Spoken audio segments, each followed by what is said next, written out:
Bienvenue dans cette nouvelle vidéo. Un éclairage sur les notions d'ombre et de lumière. Et comment nous pourrions nous positionner de la meilleure façon face à l'un et face à l'autre. Dans notre réalité terrestre, une chose ne peut pas exister sans son contraire.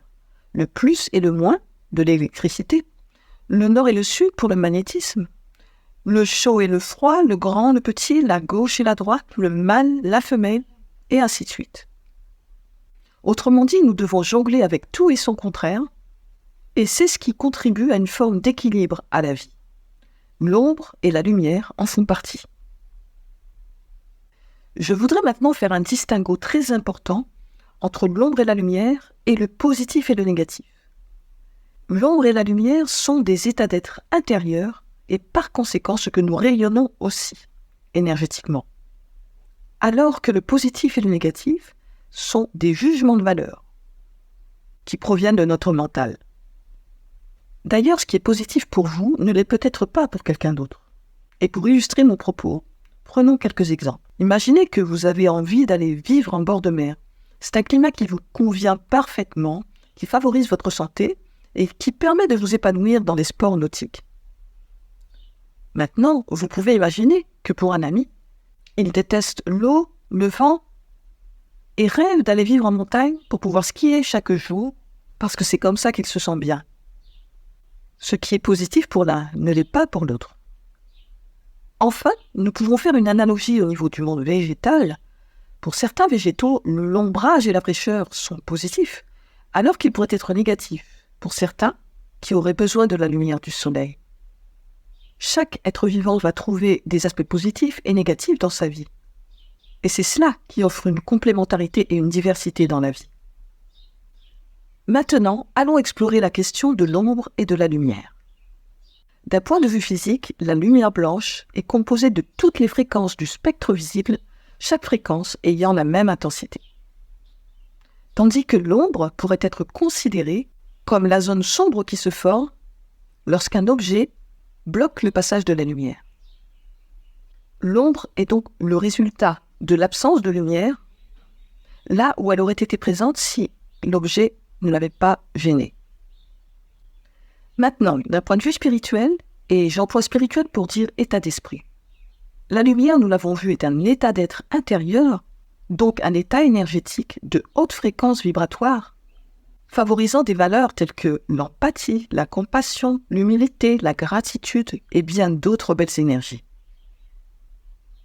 Mais aussi par notre alignement avec les lois de l'univers, les lois de la création ou encore les lois divines de la création, qu'il est bon de connaître. À titre d'exemple, vous avez déjà entendu parler de la loi de l'attraction, il y a la loi de l'unité divine, la loi du karma, etc. Si vous voulez vivre dans la lumière, il est d'abord essentiel d'en faire le choix et de le placer comme un objectif majeur, puis d'analyser où vous vous trouvez sur cette échelle de l'ombre et de la lumière, puis d'œuvrer chaque jour pour vous libérer des blocages et atteindre votre objectif. Si vous voulez vivre dans la lumière, il semble bénéfique d'examiner si, au quotidien, vous vous nourrissez de lumière et de vérifier si vous-même, vous nourrissez la lumière à chaque instant. Que ce soit sur les plans physiques, émotionnels, mental ou spirituels. Et tout le monde a une part d'ombre et une part de lumière. Il est très important de les reconnaître et de les accepter afin de pouvoir faire un travail de cheminement vers la lumière. L'ombre, quand elle est reconnue, c'est une occasion merveilleuse justement de cheminer vers davantage de lumière. Et c'est l'occasion d'apaiser très profondément notre mental, nos émotions, notre âme.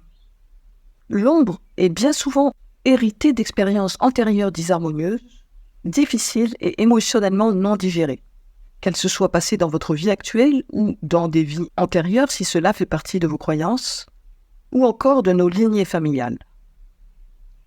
Ces expériences douloureuses laissent des traces et sont en réalité des informations logées dans nos cellules.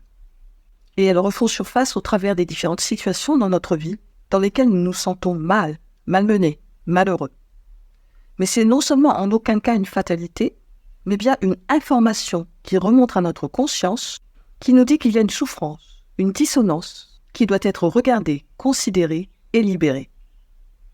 Bien évidemment, le premier pas vient de la reconnaissance de ce que nous portons à l'intérieur.